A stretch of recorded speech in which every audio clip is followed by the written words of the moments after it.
Bonjour à tous et bienvenue dans l'Explainer. Aujourd'hui, on va mettre les mains dans le cambouis, on va décortiquer un fichier qui est juste crucial, gestautorisation.html. On va regarder ensemble comment cette page de gestion des permissions est construite, de ce que vous voyez à l'écran jusqu'à toute la mécanique qui tourne derrière. C'est parti. Alors, voilà le programme. On va d'abord parler de la raison d'être de cette page, puis on fera une petite visite guidée de son interface. Juste après, on se mettra à la place d'un administrateur pour un cas concret. Et enfin, on soulèvera le capot pour voir comment tout ça fonctionne, le JavaScript, les discussions avec le serveur et sur quoi tout ça repose. Allez, on commence par le commencement.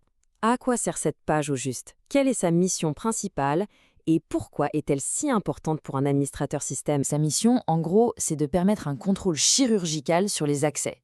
Qui peut toucher à quoi? C'est la question à laquelle elle répond. Et attention, on ne parle pas d'autorisation vague du genre accès à tout ou rien.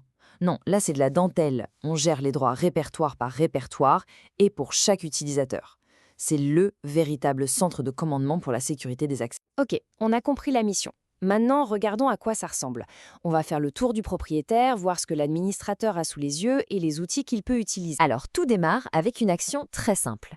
L'admin clique sur un menu déroulant et choisit un utilisateur. Et là, paf, la magie opère. Toute la zone de gestion qui était cachée jusqu'à présent s'affiche d'un coup.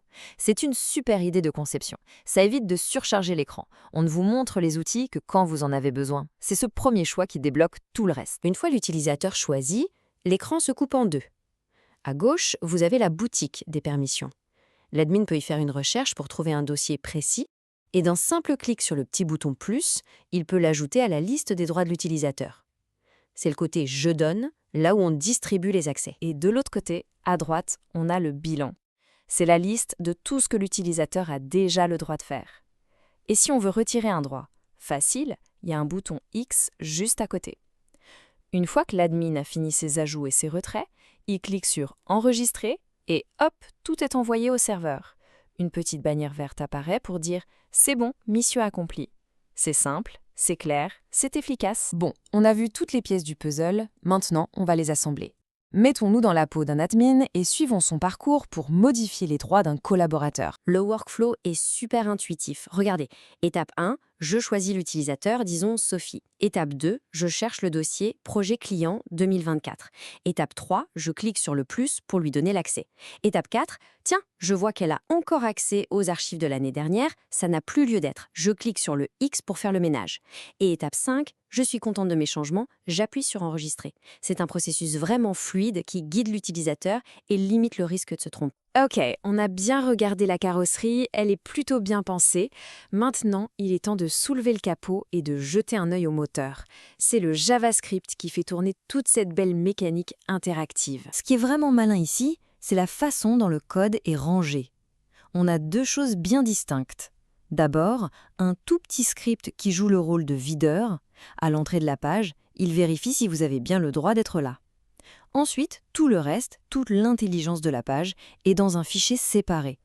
Ça rend le code beaucoup plus propre, plus facile à lire et surtout bien plus simple à mettre à jour plus tard sans tout casser. Et voilà le petit secret qui rend l'interface si agréable à utiliser.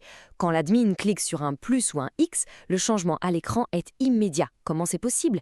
Eh bien, la page ne perd pas de temps à discuter avec le serveur. Elle modifie l'affichage localement dans votre navigateur d'abord. La conversation avec le serveur, elle n'a lieu qu'à la toute fin quand on clique sur enregistrer. Le résultat, c'est une réactivité parfaite. On a l'impression que tout va à la vitesse de l'éclair. Et justement, puisqu'on parle du serveur, regardons d'un peu plus près ce dialogue. Comment la page communique avec lui, quelles questions elle lui pose, quels ordres elle lui donne. Ce tableau, c'est un peu le script de leur conversation. Au début, la page demande « Dis, est-ce que j'ai le droit d'être là ?» Ensuite, « Ok, cool, maintenant, envoie-moi la liste de tous les utilisateurs. » Quand l'admin cherche, la page demande « Trouve-moi les dossiers qui contiennent marketing. » Et pour finir, elle envoie un ordre. Voilà les nouvelles permissions pour l'utilisateur 12, enregistre-moi tout ça. Chaque action de l'admin se traduit par un de ces appels. C'est un dialogue constant et très bien structuré. Pour terminer notre tour, regardons les fondations de la maison. Quelles sont les briques technologiques, les outils qui permettent à cette page d'être aussi solide et fonctionnelle? En fait, la page s'appuie sur une pile technique assez classique, mais surtout très éprouvée. Côté serveur, on a Jinja 2 qui prépare le HTML. Pour le look, c'est Bootstrap qui s'assure que tout est bien aligné et que ça s'affiche bien sur mobile, avec les petites icônes fournies par Fontosum. Et enfin, le duo de chaque, jQuery et notre fameux script gestautorisation.gs, qui sont le cœur battant de toute l'interactivité que vous voyez. Cette phrase, tirée de la documentation, résume parfaitement l'esprit de la page. Le mot à retenir, c'est dynamique. Rien n'est statique, rien n'est figé. C'est une page vivante, et chaque clic déclenche une réaction, le tout orchestré par cette belle collaboration entre le navigateur et le serveur. Alors, qu'est-ce qu'on retient de tout ça? Surtout une chose, l'intelligence de l'architecture. La séparation est hyper claire entre ce qu'on voit, la logique qui se passe sur le navigateur, et la communication avec le serveur. C'est ça qui la rend facile à maintenir et performante. Du coup, la question qu'on peut se poser, c'est celle-ci. Est-ce que cette architecture, aussi propre soit-elle, est armée pour le futur?